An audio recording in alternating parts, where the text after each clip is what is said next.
റെഡ്മിയുടെ Redmi A2 plus എന്ന പുതിയൊരു smart phone ഇപ്പം ഇന്ത്യൻ മാർക്കറ്റിൽ ലോഞ്ച് ചെയ്തിട്ടുണ്ട്. ഈ ഒരു സ്മാർട്ട് ഫോൺ 8500 രൂപ പ്രൈസ് റേഞ്ചിലാണ് വരുന്നത്. ഈ ഒരു വീഡിയോയിൽ നമ്മൾ നോക്കാൻ പോകുന്നത് റെഡ്മി A2 പ്ലസ് എന്ന ഫോണിന്റെ ഒരു സ്പെസിഫിക്കേഷൻ അനാലിസിസ് ആണ്.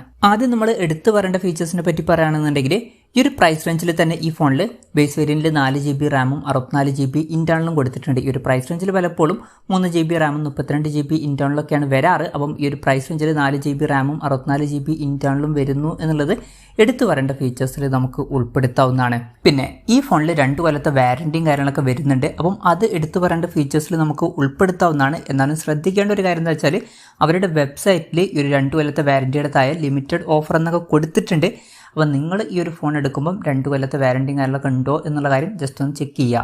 ഇനി ഈ ഒരു പ്രൈസ് റേഞ്ചിൽ വലിയ തരക്കേടില്ല എന്ന് തോന്നിയിട്ടുള്ള ഫീച്ചേഴ്സിനെ പറ്റി പറയുകയാണെന്നുണ്ടെങ്കിൽ ഡിസ്പ്ലേ ഫീച്ചേഴ്സ് നമുക്ക് ഈ ഒരു സെക്ഷനിൽ ഉൾപ്പെടുത്താവുന്നതാണ്.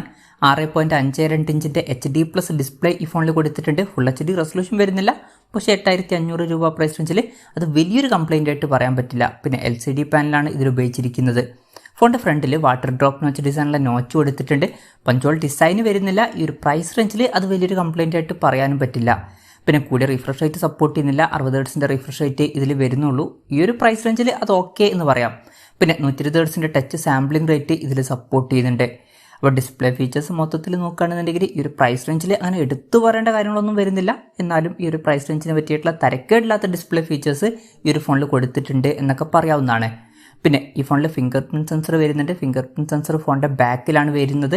റെഡ്മി A2 എന്ന ഫോണിൽ ഫിംഗർ പ്രിൻറ്റ് സെൻസർ വരുന്നില്ല. എന്നാൽ ഈ ഫോണിൽ ഫിംഗർ പ്രിൻറ്റ് സെൻസർ വരുന്നുണ്ട്. ഈ 2 ഫോണുകളും തമ്മിലുള്ള മെയിൻ ആയിട്ടുള്ള ഡിഫറൻസ് ആ ഒരു കാര്യത്തിലാണ് വരുന്നത്.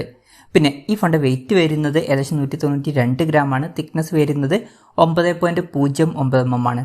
പിന്നെ ഈ ഫോണിൻ്റെ ബാക്കിൽ ഒരു ലെതർ ടെക്സ്ചർ ഡിസൈനെ കൊടുത്തിട്ടുണ്ട്. ഇൻട്രസ്റ്റിംഗ് ആയിട്ടുള്ള ഒരു ഡിസൈനാണ്. പിന്നെ ഈ ഫോണിൻ്റെ അക്വ ബ്ലൂ, ക്ലാസിക് ബ്ലാക്ക്, അതുപോലെ തന്നെ സീ ഗ്രീൻ എന്നീ 3 കളർ വേരിയൻസ് ആണ് ഇപ്പം ഇന്ത്യൻ മാർക്കറ്റിൽ ലോഞ്ച് ചെയ്തിരിക്കുന്നത്. ഇനി പ്രോസസ്സറിൻ്റെ കാര്യത്തിലോട്ട് വരികയാണെന്നുണ്ടെങ്കിൽ മീഡിയാടെക്കിൻ്റെ ഹീലിയോ G36 എന്ന പ്രോസസ്സർ ഈ ഫോണിൽ കൊടുത്തിട്ടുണ്ട്. 8500 രൂപ പ്രൈസ് റേഞ്ചിൽ ഈ ഒരു പ്രോസസ്സർ എങ്ങനെയുണ്ടെന്ന് വെച്ചാൽ ഈ ഒരു പ്രൈസ് റേഞ്ചിനെ പറ്റിയിട്ടുള്ള തരക്കേടില്ലാത്തൊരു പ്രോസസ്സറാണ്. അപ്പോൾ തരക്കേടില്ലാത്തൊരു പ്രോസസ്സറൊക്കെ ഈ ഫോണിൽ കൊടുത്തിട്ടുണ്ട്. അപ്പം അതും നമുക്ക് തരക്കേടില്ലാത്ത ഫീച്ചേഴ്സ് എന്ന ലിസ്റ്റിൽ ഉൾപ്പെടുത്താവുന്നതാണ്. പിന്നെ 5G സപ്പോർട്ടൊന്നും വരുന്നില്ല. മാക്സിമം 4G സപ്പോർട്ടാണ് വരുന്നത്. പക്ഷേ ഈ ഒരു പ്രൈസ് റേഞ്ചിൽ ഇപ്പം നമുക്ക് 5G സപ്പോർട്ടൊന്നും എക്സ്പെക്റ്റ് ചെയ്യാൻ പറ്റില്ല.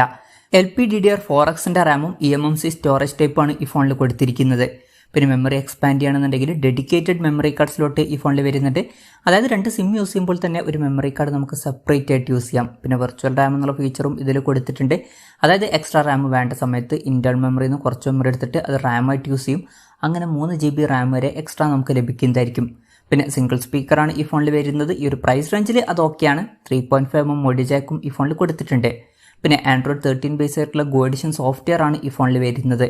ഗോ എഡിഷൻ എന്ന് പറഞ്ഞാൽ പ്രോസസ്സർ അത്ര പവർഫുൾ അല്ല എന്നുണ്ടെങ്കിലോ അല്ലെങ്കിൽ റാമൊക്കെ കുറവാണെന്നുണ്ടെങ്കിൽ ഫോണിൽ ഹാങ്ങും കാര്യങ്ങളൊക്കെ വരാൻ ചാൻസ് ഉണ്ട്. അപ്പം അതൊക്കെ ഒഴിവാക്കാൻ വേണ്ടിയിട്ട് ആൻഡ്രോയിഡിൻ്റെ ഒരു ലൈറ്റ് വെർഷനാണ് സോഫ്റ്റ്വെയറിൽ കൊടുക്കാറ്.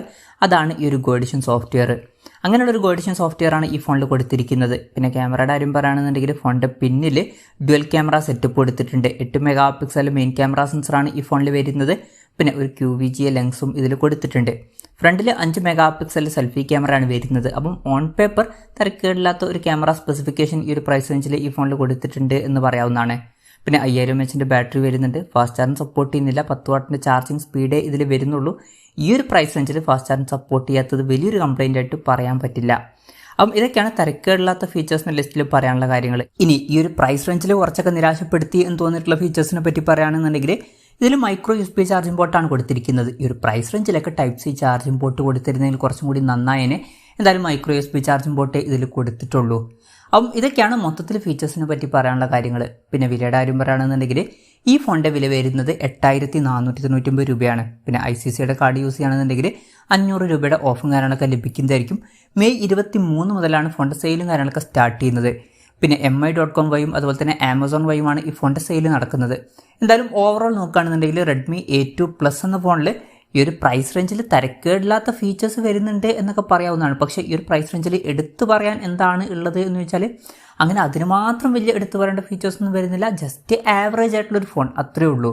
അപ്പം ഈ ഒരു പ്രൈസ് റേഞ്ചിൽ ഇത് അത്ര മികച്ചൊരു ഫോണായിട്ടും തോന്നിയിട്ടില്ല.